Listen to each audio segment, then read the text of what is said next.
Hi, I'm Jennifer with True North Leatherworks, and I am here to show you a short video tutorial on how to stitch your elephant pocket pal. It's very similar to the bear and pig pocket pal kits that I also have videos for, but it is slightly different. I think there's more stitch holes. That's really, I think, really the only difference on this one. But I wanted to do a separate video for it just to make sure in case there was any questions. So you go from this kit to this cute little pouch with the trunk that wraps around.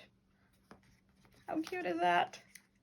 Okay, and I do show two views of how to stitch. One from this point of view where you are looking with the camera in front, and then one with the camera above my hand so you have a closer view of what I'm doing. So be sure to stick around for that second one as you're watching the video. I hope you enjoy making your project.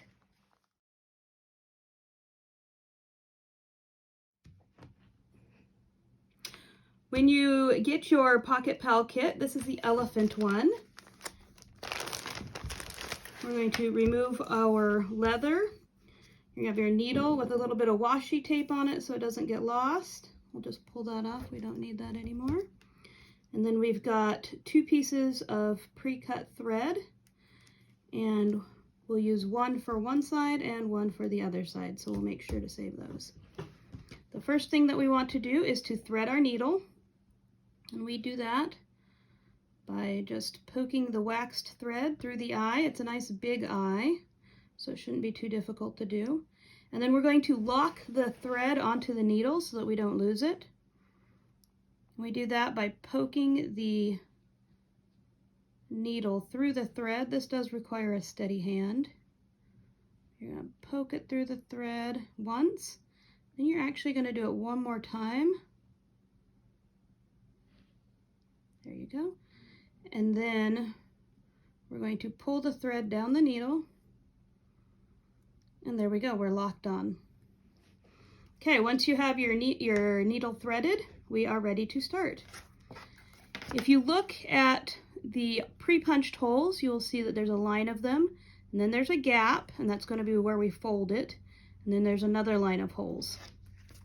So we are going to fold there, and then we are going to start on the back of the little pouch. And we're going to start in the top hole. We're just going to push our needle through, and we're going to come out above the edge of the front. And then we're going to go in the first hole and then come back out on the second hole. It's offset a little bit. Once I pull this through, you'll see what happens.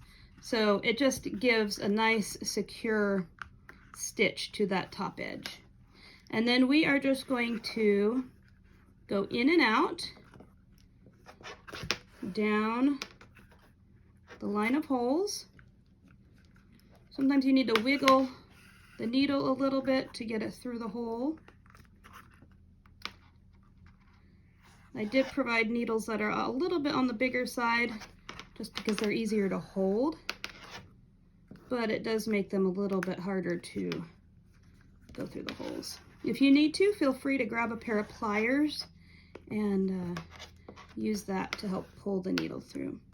You can see I am going in and out, which leaves a little gap in between on each side. But don't worry, we will take care of that in a minute.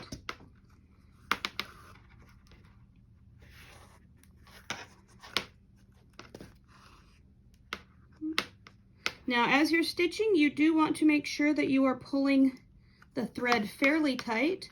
Not so tight that you are puckering the leather, but tight enough that you don't see space right here. If you do that, it doesn't look as nice, but also your pouch will be a lot more floppy, and anything that you put in runs a risk of falling out a lot easier.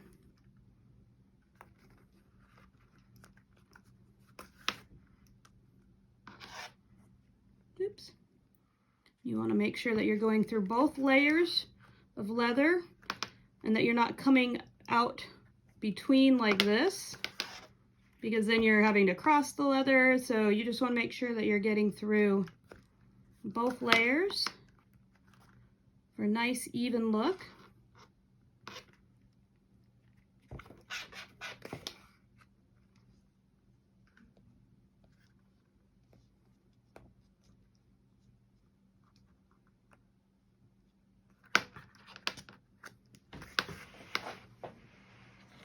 And here I am on the bottom hole right before the fold.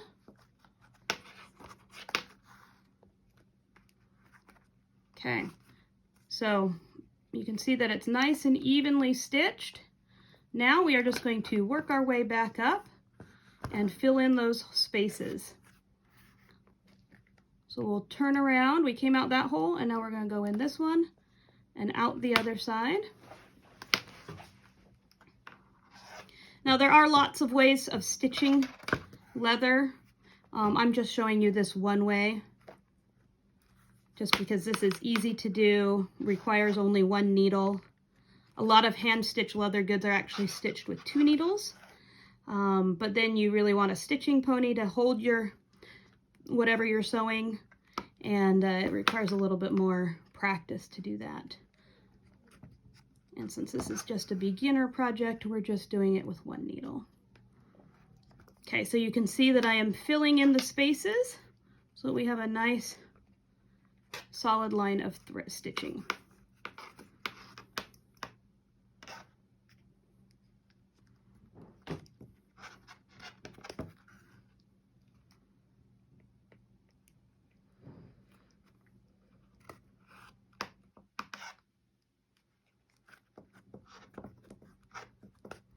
You can see I'm having to wiggle the needle a little bit, especially as we work our way back up the seam.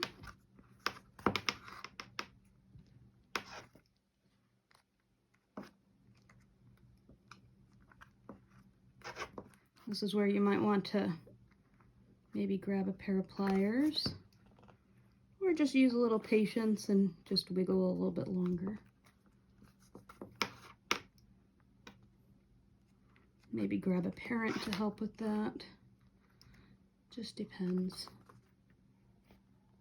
Okay, so we are approaching the top of the seam.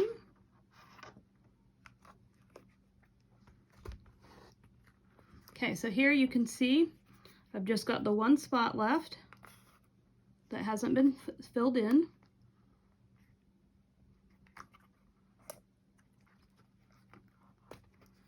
Okay, so there, I've got that side done, and then over here on the back side, I'm gonna make sure my threads are pulled. And notice that I did leave a tail. I could have left a little bit longer tail. Yours may end up a little bit shorter depending on how tightly you pull your stitches. And then you just want to tie a square knot here at the end. So actually, you know what? I'm going to show you a different way. In the other Pocket Pal videos, I did tell you to tie a square knot, and then, at least I think I did. I'll have to go back and check, actually. It's been long enough since I recorded those, I don't remember. So I am actually back stitching, and I'll show this again in the other video. I'm going back a couple of stitches, just the one. And then you could knot it here and then cut the threads. I'm not going to knot it. And either way you do it, you're going to melt the ends, whether you're knotting it or just leaving it. Children, please get an adult's help for this. So you saw I melted them and then I touched it quickly, but you can burn yourself, so be careful. My fingers are a little bit more hardened to that because I frequently do this. Okay, so now we have one side stitched, and we started on the back and ended on the back because we've got those melted threads, and that's why I left it there. So now I'm going to change the position of the camera and show you the other seam with the camera pointed from above to get you another view of how I'm doing this.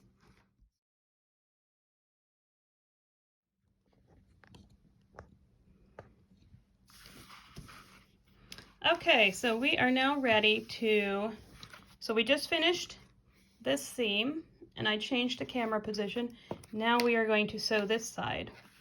So we've got our second piece of thread and we have what's left of the first piece of thread and it's still attached to our needle. So I'm actually going to take my scissors and just snip it off close and then just kind of pull that off, and that'll get that thread off. And then just like with the first piece of thread, we're going to thread our needle, push it through the eye, and then we're going to lock it on by pushing the tip of the needle through the thread and then pushing it again. So you can see there, try to make sure you guys can see from this. Twist it a little bit. Okay, and then I'm just going to push that down, pull that little tail there. There you go, and then pull. And now it is locked onto our needle and it won't come off while we're sewing. Okay, now just like before, we're going to start with that top hole and come out. I'm going to leave a tail of about 2 or 3 inches. So I'm gonna actually put my finger there on the back to hold it in place so I don't accidentally pull too far. Now remember, on this first one, we're not coming out through a hole on this side, but we will go in. So now we're going to go in and then come out on the back side on the second hole. Just wiggle that needle back and forth. I'm going to hang on to that tail and then I'm going to pull. And then I will go in and out. Now if it does that, make sure you readjust your needle. You don't want to come out between the layers. You want to come through, and you can see I used the table actually to push that through. So I'm trying to make sure that you guys can see what I'm doing. Okay, so you don't want to have your threads all loose like this. If you were to continue that through, it would not, one, it wouldn't look very nice, and 2, it wouldn't be a very secure fit. So if you had small objects in here, they could fall out. So I'm just going to gently pull my threads. That tightens it up. But I'm not pulling so tight that the leather is puckered. And then I'm going to go in and out through both layers.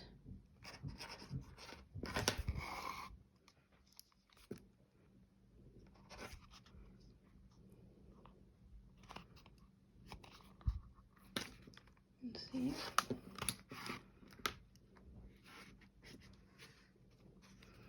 Sometimes you kind of have to wiggle the needle, the tip of the needle around a little bit to find the hole. Part of why I've used the dull needles. You're less likely to poke yourself or accidentally poke into the leather somewhere you don't want to be. You know, in a different hole. Or make your own hole. You don't want to do that. If it gets too tight to pull through, they are kind of bigger needles. You can use a pair of pliers to gently pull. But a lot of times if you just keep wiggling back and forth, it'll go through. Or like I showed you earlier, just use your tabletop, as long as you're not going to damage it. So like if you have a cutting board underneath you, you could use that to help push your needle through. You can see I am going through both layers. You can see that there's no space here. It's not all gapped. It's just nicely, it's not all pulled awkwardly either. Let's see if I can talk.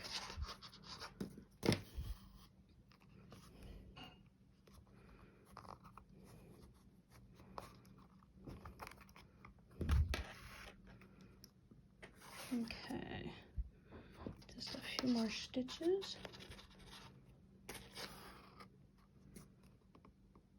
You can see as I get closer to the fold, the leather's a little stiffer there, so I'm pushing that hole. Didn't want to go, the needle didn't want to go through that hole, so I'm using my surface to help push through. Okay, but I'm also pushing down on the fold as I get closer to it, because I'm going to want that to be a snug fit. I don't want a big gap or a hole at the fold. Okay, so I'm again using my surface, help push my needle through. Okay, and I've just got a couple more stitches left on this side.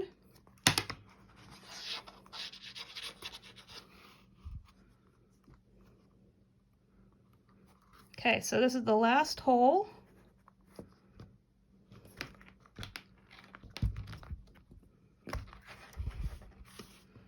Okay, I'm gonna pull that thread. You're gonna see a tiny little bit of a hole, but that's fine. You're not gonna be able to close that part up. Okay, so I've got a nice line of stitches, every other one. Now I'm going to go back up and fill in those spaces, just like I did on the other side of the pouch. I'm gonna try to make sure I'm not poking through the threads that I already put there. So you can see I'm trying to stay at the end of each stitch line. Oops. Going in there and coming out there.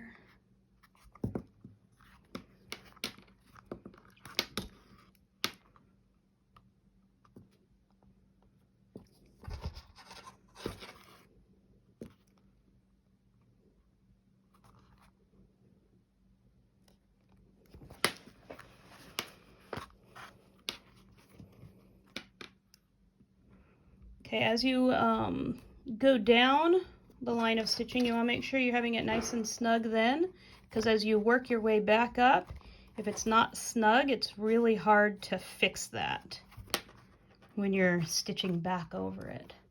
So you want to make sure it's done before you turn around and head back up.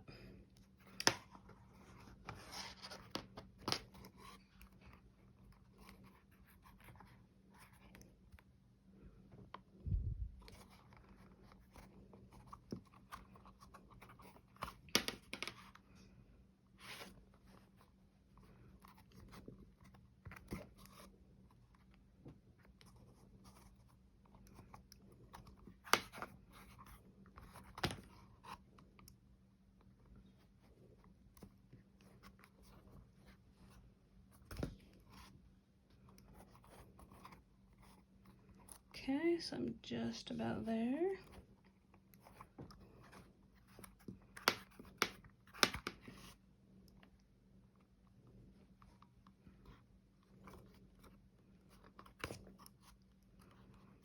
Okay.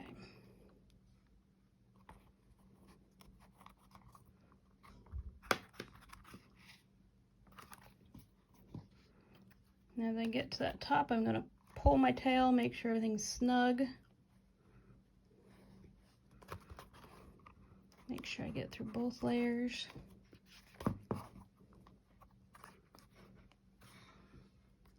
Pull snug. See how nice and smooth it is. It's not puckered. There's no gaps. Okay, so on this side, I showed you how I backstitched and then cut and melted the ends. On this side, I'm going to show you, I'm going to tie a square knot. Show you the other way of doing this. So just tying a square knot, pulling it snug. I'm going to trim my ends short. Then use my lighter. Remember to have proper supervision for this.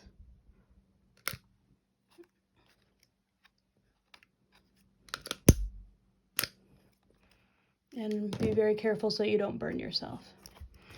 Now, you can see you got little burn marks there, melted thread. And this one's a little bit bigger versus two smaller ones. So it just kind of really depends on what look you're going to go for. And honestly, this thread has a higher wax content than some of the other thread I use, so it's going to leave a bigger mess right here. There's other thread that you can get that will be much neater as you do this. Okay, and then we're going to fold over and use our trunk to snap it shut. And here we have a cute little elephant. Little pouch. And there's your little elephant that you sewed yourself. Good job.